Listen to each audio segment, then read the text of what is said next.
Bienvenue à tous, ravi de vous retrouver pour cette nouvelle édition de l'Africa Newsroom. Nous sommes ensemble pour une heure de décryptage de l'actualité africaine en direct. Et en cette semaine spéciale, Tchad, notre dossier du jour sera consacré au défi de la transformation structurelle de l'économie. Au sommaire également, le Maroc toujours dans l'impasse. Le Premier ministre Abdelila Benkiran a reconnu des difficultés à constituer un gouvernement de coalition. Et puis au Burundi, des centaines de personnes étaient rassemblées dans les rues de Bujumbura ce 11 février. Objectif à protester contre un rapport de l'ONU jugé fallacieux. Avec nous sur ce plateau pour en parler, deux invités. Tout d'abord, M. Jean-Maurice Bamare-Krong. Bonsoir. Bonsoir, madame, de nous accueillir. Vous êtes secrétaire général des associations des Tchadiens de France. Oui. Merci d'avoir accepté notre invitation. Avec nous également M. Abdelkerim Yacoub Koundougoumi. Bonsoir à vous. Bonsoir. Alors, vous êtes membre du mouvement citoyen APAC, projet pour une alternance crédible au Tchad. Merci d'avoir accepté notre invitation. Merci de nous recevoir, c'est un honneur. Sans oublier notre éditorialiste Jean-François Akandikombe. Bonsoir Jean-François. Bonsoir Grazela. Tout de suite, l'info du jour.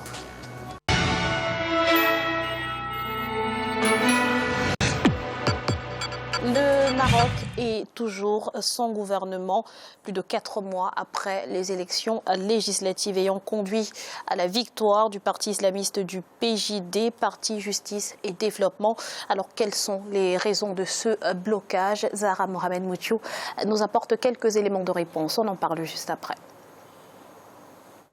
Au lendemain des législatives du 7 octobre 2016, remportées par le Parti Justice et Développement, Abdelila Benkiran avait été reconduit par le roi Mohamed VI à la tête du gouvernement de coalition qu'il dirigeait depuis 5 ans. Depuis, le Premier ministre mène d'intenses tractations avec d'autres formations, mais sans parvenir à rassembler les 198 sièges qui confèrent la majorité au Parlement. Le processus de constitution du gouvernement n'a pas évolué comme prévu. Il n'a pas évolué dans le bon sens. Le blocage persiste en effet dans les pourparlers.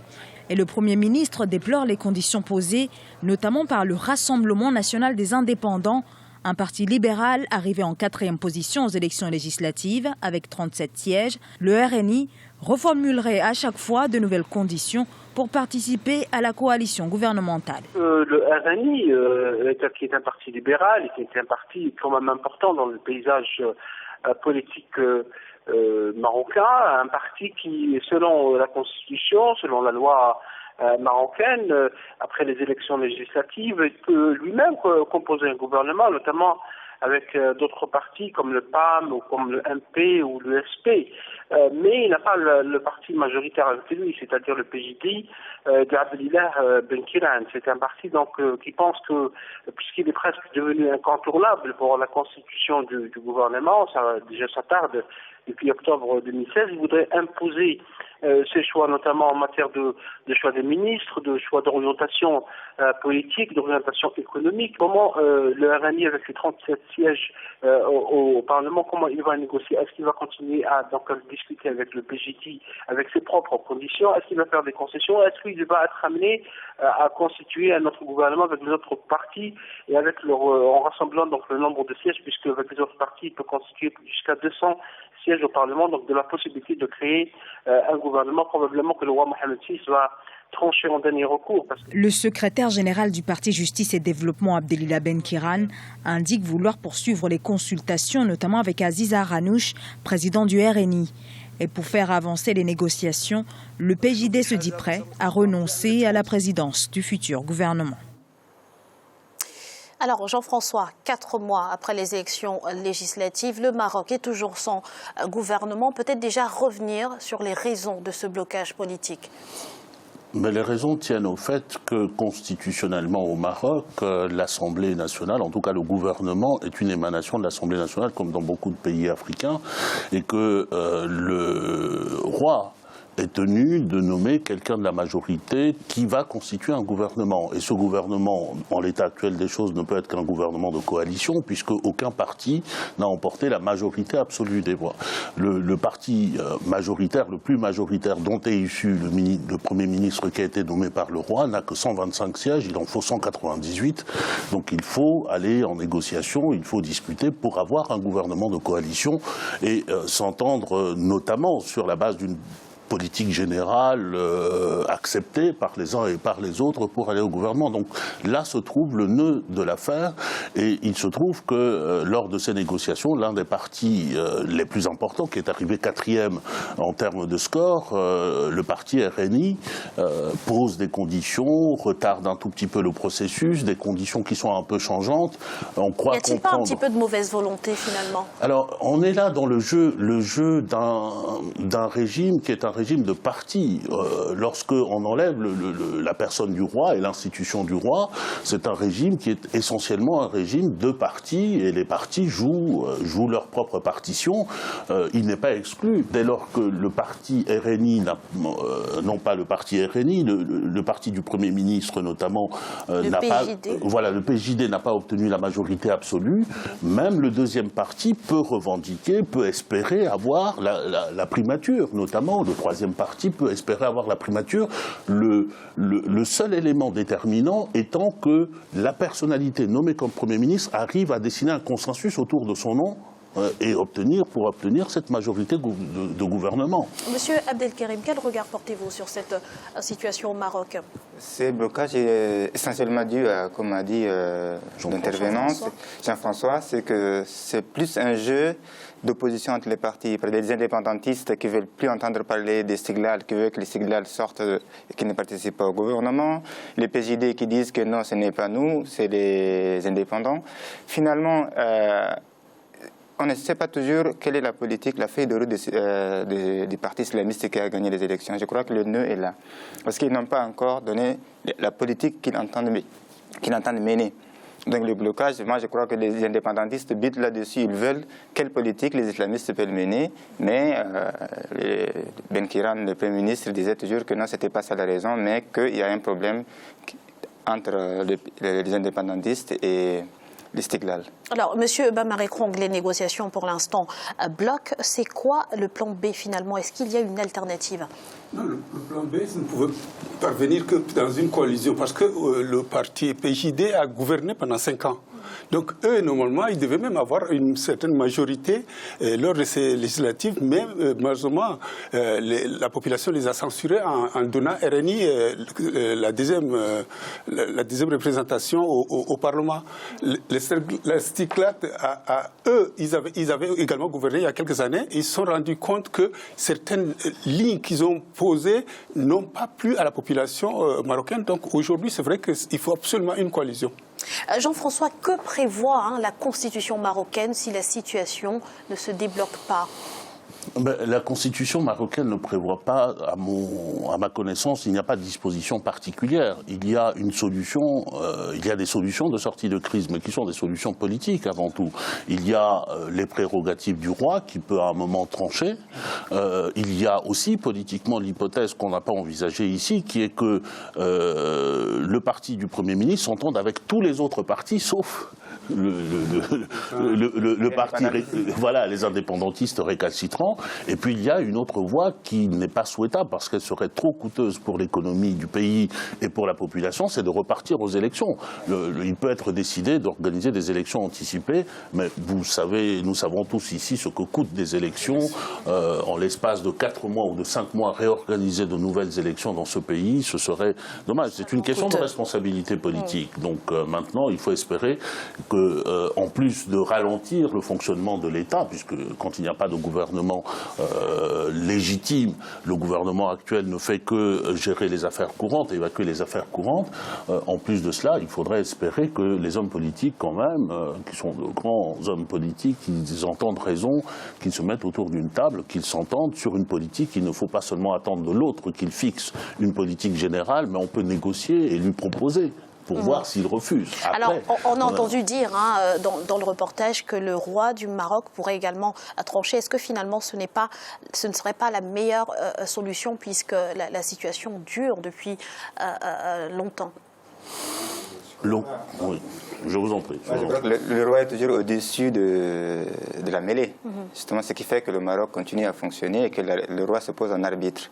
Mais si le roi force la main à un parti ou même un groupe de partis, sa neutralité est mise en cause. C'est pour ça que son autorité est sur tout le monde. Et que là pour moi, c'est une minorité de blocage. En fait, c'est plus vraiment les indépendantistes qui bloquent. Oui. Donc, comme Jean-François l'a dit, peut-être que les autres vont se coaliser et qu'ils vont passer au-dessus de ça. On peut imaginer un pouvoir de crise. Et toutes les constitutions prévoient notamment la possibilité de mettre en place un pouvoir de crise, mais ça suppose de déclarer la crise. Est-ce qu'il y a une raison sérieuse de déclarer la crise lorsque des partis politiques ne s'entendent pas, que les élections sont déroulées tout à fait normalement, qu'il n'y a personne qui prend les armes pour aller prendre le pouvoir, ou qu'il n'y a aucune perturbation vitale, en tout cas l'intérêt national, la vie de la nation n'est pas menacée en tant que telle, ça mérite quand même plusieurs réflexions, et peut-être même que ça mérite réflexion de la part des autorités, des chefs des partis en question. Merci Jean-François. C'est devenu monnaie courante au Burundi. À l'appel des autorités, plusieurs centaines de manifestants sont descendus dans les rues de Bujumbura ce samedi 11 février 2017. Ils protestaient contre un rapport de l'ONU sur la fuite présumée d'habitants. On fait le point tout de suite dans ce sujet de la rédaction. Nouvelle démonstration de force du gouvernement burundais. Des manifestations ont été organisées à l'appel des autorités dans 119 communes du pays ce 11 février. Des ONG locales et internationales, notamment les Nations Unies, sont pointées du doigt pour la publication d'un rapport sur les droits de l'homme jugé fallacieux et infondé. Il y a de fausses informations qui sont passées à la radio, comme quoi au Burundi, il y a des Burundais qui sont en train de fuir le pays, moyennant 500 personnes par jour, et qu'à la fin de l'année, il y aura 1 demi-million de Burundais qui auraient fui le pays, ce qui est totalement faux. La protestation a mobilisé entre 600 et 1000 personnes. L'opposition dénonce une distraction alors que l'insécurité grandit. De son côté, le gouvernement crie au complot international et affirme que la paix est désormais rétablie. Mais selon certains observateurs, la réalité sur le terrain est tout autre. Le pouvoir, de toutes les façons, a une tactique, c'est d'assassiner, c'est de réprimer, c'est de torturer. Mais depuis qu'il fait ça, depuis 2015, de toutes les façons, il est dans le déni. Il n'a jamais accepté les faits avérés, les faits qui sont en fait dénoncés par des organisations de défense des droits de l'homme. Et en plus, ces derniers temps, les crimes, notamment qui visent les militaires Tutsis, ont été, on va dire, multipliés au moins par 3. Et la répression des citoyens ordinaires continue, des arrestations dans les quartiers, dans les campagnes. Voilà, nous sommes dans vraiment des dérives permanentes, mais nous sommes tout le temps dans le déni. La candidature du président Pierre Nkurunziza à un 3e mandat a plongé le Burundi dans une crise qui a fait près de 1000 victimes et poussé près de 400 000 personnes à l'exil. Depuis, le pays est sous sanction de la communauté internationale, dont l'objectif est de pousser le gouvernement à engager un dialogue avec son opposition en vue d'une normalisation de la situation, une option jusqu'ici catégoriquement rejetée par ce dernier. Monsieur Bamary Krong, le gouvernement burundais dénonce un rapport mensonger et affirme que la paix est désormais de retour au Burundi. Est-ce que vous y croyez ? Je ne peux croire que ce que dit le président parce qu'il est à l'intérieur. Je pense que le problème se pose uniquement au niveau de l'opposition qui, elle n'est pas organisée, cette opposition. Elle n'est pas organisée et elle aimerait bien qu'il y ait des désordres afin de pouvoir reprendre les élections à nouveau. Là, en l'occurrence, c'est le pouvoir en place qui a organisé ces manifestations. Ben oui, mais c'est pour montrer qu'il y a la paix. Jean-François, vous êtes d'accord avec ça ? Personnellement, j'observe qu'il y a une réaction à un fait ou à un événement qui est un rapport et qui, à mes yeux, est sans rapport avec le fait. Il y a un rapport qui comporte un certain nombre d'informations. Le gouvernement prétend qu'il s'agit d'allégations. Il appartient au gouvernement qui, quand même, maîtrise son territoire, surtout si le territoire est pacifié.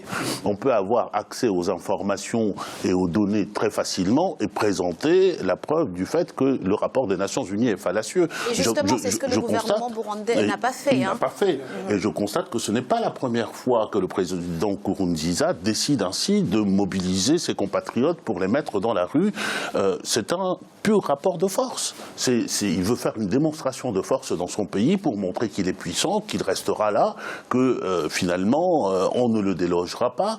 Mais il me semble que l'intérêt du gouvernement lui-même, même pas l'intérêt du peuple burundais, serait précisément de collaborer, de coopérer à la production des informations pour apporter la preuve devant tout le monde, par personne interposée, par tierce personne, que le gouvernement n'a rien à se reprocher du point de vue des commissions de violation des droits de l'homme qu'on lui reproche. Moi, je trouve que cette manifestation-là, elle montre peut-être la force du point de vue du président Nkurunziza, mais elle montre surtout la faiblesse qu'il a sur le terrain même de la contradiction du rapport des Nations Unies qui a été produite. Je ne crois pas dans la propagande gouvernementale. Je ne vais pas dire que je crois dans le rapport, je ne l'ai pas encore lu, mais je ne crois pas dans ce qui n'apparaît en tout état de cause que comme une propagande gouvernementale. Justement, M. Abdelkerim, est-ce que ces rapports vous semblent constructifs? L'opposition, de son côté, dénonce des distractions alors que le pays a de véritables défis à relever.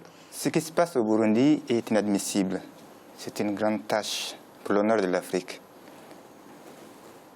La méthode utilisée par ces régimes-là, c'est la même méthode utilisée par toutes les dictatures. C'est-à-dire quand ils ont tort ou quand ils n'ont pas d'arguments devant des faits ou factuellement ils ont tort, ils utilisent ces discours de masse, de mobilisation qui relèvent plus de la propagande que vraiment de la vérité. Donc pour moi, cette réaction virulente de Nkurunziza face à ces rapports de l'ONU montre et démontre qu'il est sur la défensive.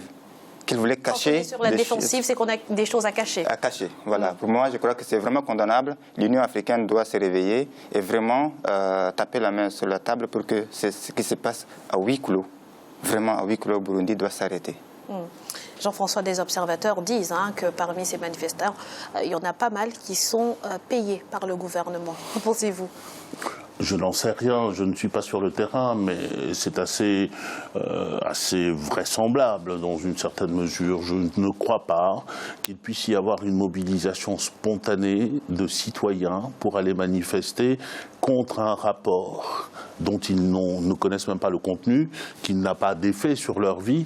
Je croirais beaucoup plus que des citoyens puissent se lever pour aller parce que on touche à leur pouvoir d'achat, parce qu'ils n'ont pas été payés, parce que leurs enfants ne peuvent pas aller à l'école, etc.